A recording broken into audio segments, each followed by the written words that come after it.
Hello, everyone, and welcome to Somatic Healing and Resilience, a focus on the African American experience. My name is Dr. Candice Ben. I'm a therapist, a life coach, and a certified yoga instructor. And in today's times, I feel this is a really important topic to bring to our forefront. And this is part of a larger workshop that I teach. And I'm just going to cover three basic topics over three sessions. And we're going to begin today with Introduction to Somatics and Trauma Responses. So, welcome to the course. One of the main goals I want you to understand is how generational trauma, cultural messaging, and stress impact the body and how we heal. When you leave this course, I want like you to have an increased awareness of how trauma is restored in the body, recognize cultural narratives that shape body and mind connection, and explore ways to restore somatic resilience. So, why does this matter? Why is this important, especially what we're experiencing now in the world? So, I want you to ask yourself this question. And in fact, you can pause me right here. If you have access to a journal or a pen or paper, please grab it now because throughout this, we will be definitely doing some reflections. And we're building the awareness right now so that by the end of session 3, you have a self care, culture responsive, plan that meets your needs. So, why does this matter? Question: do you experience constant tension or stress but don't know why? Do you have feelings of being disconnected from emotions or body? Are you always in go mode? Is your nervous system in fight or flight mode? How about struggling to rest without guilt?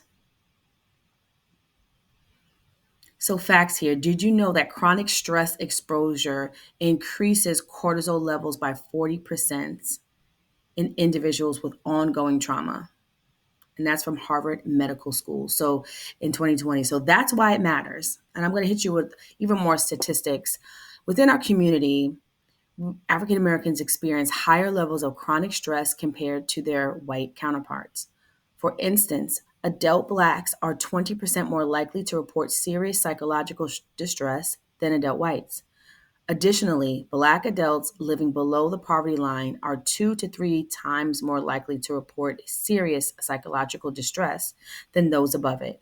And that's from APA.org. So we're covering how the African American experience is in the world where there's chronic stress within our environment that has been passed down, and how to recognize those responses and how to heal from them and change generational patterns that have been embedded within our community.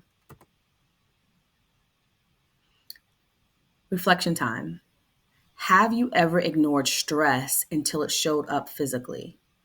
Headaches, body aches, stomach issues. Please grab your pen. I invite you to grab your journal and just kind of reflect on that. Remember, the body whispers before it screams.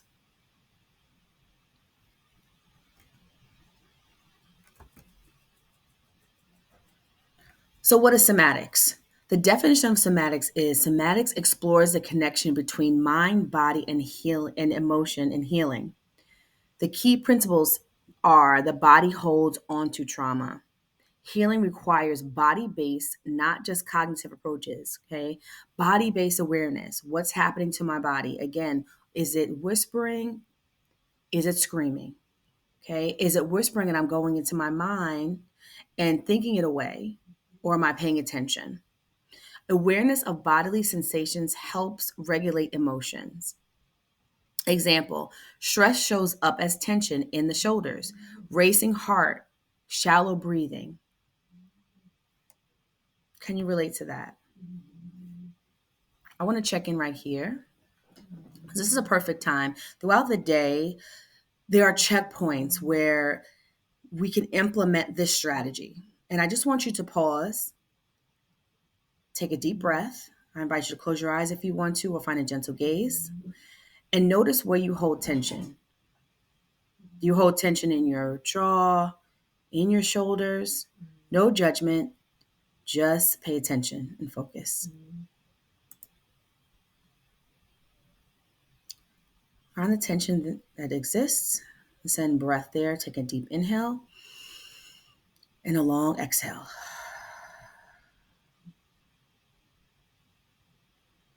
So having those check-in moments, right, throughout the day when you're on go mode or you're dysregulated in some way, just seeing where you're holding that tension.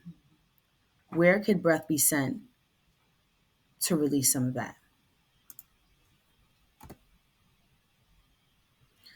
So our trauma responses, right? When is that check-in very much needed? Okay, so this is what trauma responses look like. This is when our system is overwhelmed. So we're looking at fight, flight, freeze, and fawn. So what does fight look like? Hypervigilance, anger, controlling behaviors. What might flight response look like? Perfectionism, avoidance, overworking. What about freeze? Disassociation, numbness, feeling stuck. And what is fawn? People pleasing, difficulty setting boundaries. So this is what we default to when our body is in survival mode. One or all of these different responses is what our body does. Okay, we're in fight, we are hypervigilant. We might be in flight and we're overworking, right? Which increases burnout.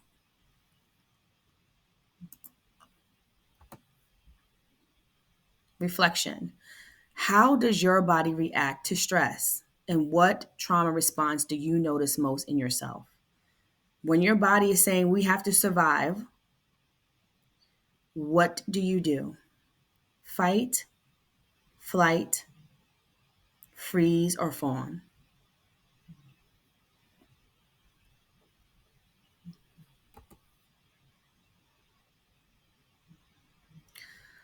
So within our community, we're looking at generational messages that have been passed down from our parents, from their parents to us, and how this impacts our nervous system. So raise your hand and how many of you can remember as a child hearing some of these messages? And again, this is not everybody's story, but this reflection time is just to take note of how you respond to stress and maybe where it might have come down. Because these messages came from, it's rooted in survival, it's rooted in resilience, but it was passed down, and some of it may have some hidden language that might reflect our chronic stress today. So, how many of you heard, you better not cry? Does this teach you emotional suppression? Is that how it shows up for you now? Right? Have you learned how to kind of suppress that feeling that you need to cry? You want to express yourself in that way. How about don't embarrass me? Does this lead your nervous system to hyper awareness of others, hyper awareness of others' perceptions of you? How about we'll make do? Instill survival based mindset, right? Don't ask for help. I got it. Putting on my cape and I'm going. I can do it.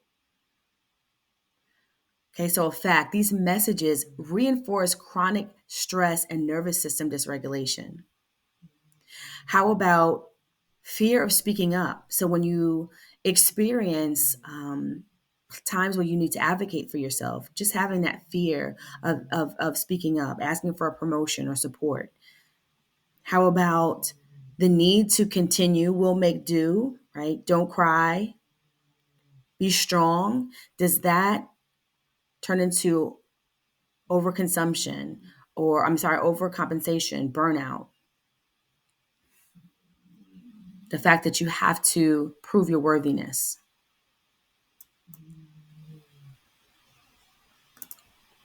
So, what message about emotion did you grow up hearing?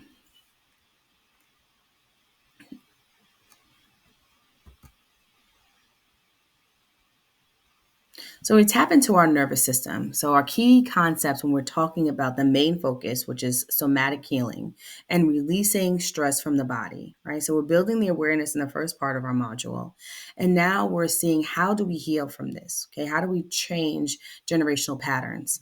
So there are four ways in which we can tap into the body and reconnect the mind and body. So, grounding is one, bringing awareness to the present by using breath work, feet to the floor, feeling the seat beneath you.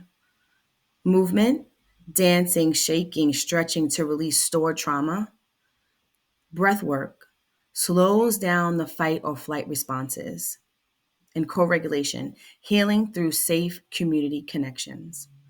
And as we note, most of these healing somatic strategies are embedded in what our ancestors have done and have passed down to us, right? So, how do we pull these into our daily practice, things that might have been forgotten?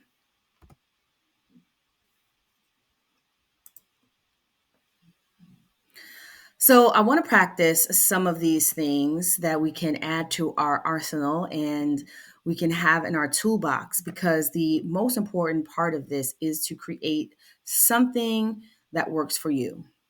So, the first thing we're going to practice is, or the first grounding somatic technique we're going to practice is body scan.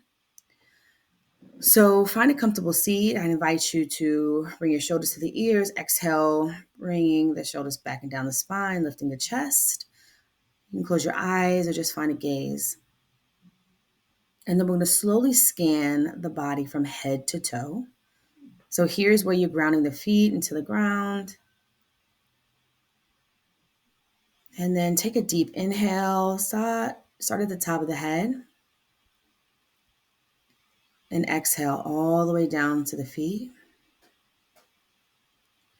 Another deep inhale.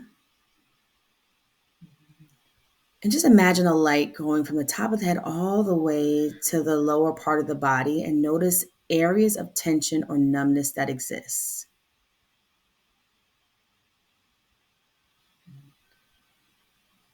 This helps recognize any trauma that's held in the body, anything that still exists. This body scan practice is really good to also do when there are moments of hyperarousal or dysregulation. We'll take a few seconds here, but just remember this is always available for you. This is called body scan. So if your eyes are closed, I invite you to blink open. And if you have your journal, you can go ahead and reflect on how that made you feel. Again, was there any trauma that you held onto your body? Is there anything that came up for you? The next tool we're going to try is the orienting to safety. And so this is another one that's definitely doable at your desk, while you're sitting down, in a quiet space, or even in a space that's loud. So we're going to begin by looking around the room and finding 3 objects that bring a sense of calm. So again, shoulder blades back and down, chest is lifted. Take a deep inhale through the nose, exhale through the mouth. Find those 3 things within your room. This brings you back to present moment. You might see a chair. You might see a picture. Maybe somebody in the room that brings calm.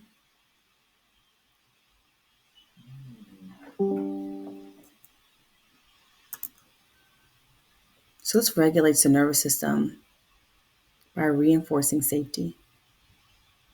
You can say to yourself as you're finding these 3 things, I'm safe. I'm safe. And reflect here, have there been any moments that you felt unsafe? And is this now a new way to regulate the nervous system and orient yourself to safety? And the last tool we're going to use is the vagus nerve stimulation, the humming breath. So find that comfortable spot, shoulder blades back and down, chest is lifted, take a deep inhale, exhale. And on this deep inhale and this exhale, hum out.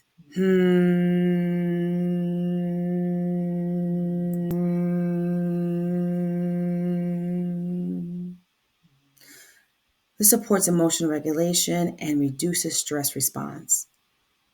And also, was there messaging that Need you holding your voice. Here's just another way to do the opposite action now. Taking a deep inhale again. Exhale.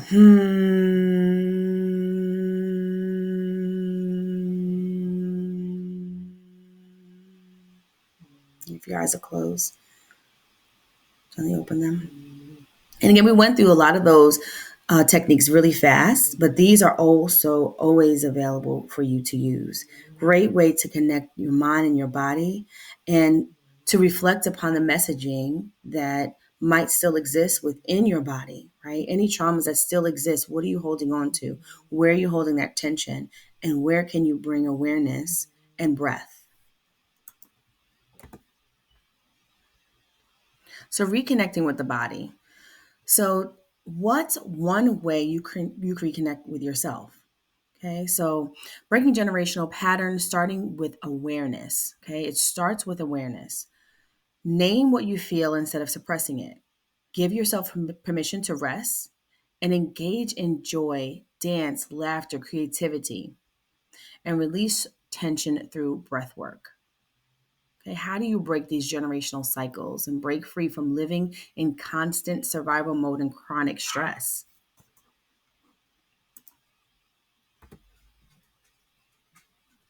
So, some possible takeaways and next steps.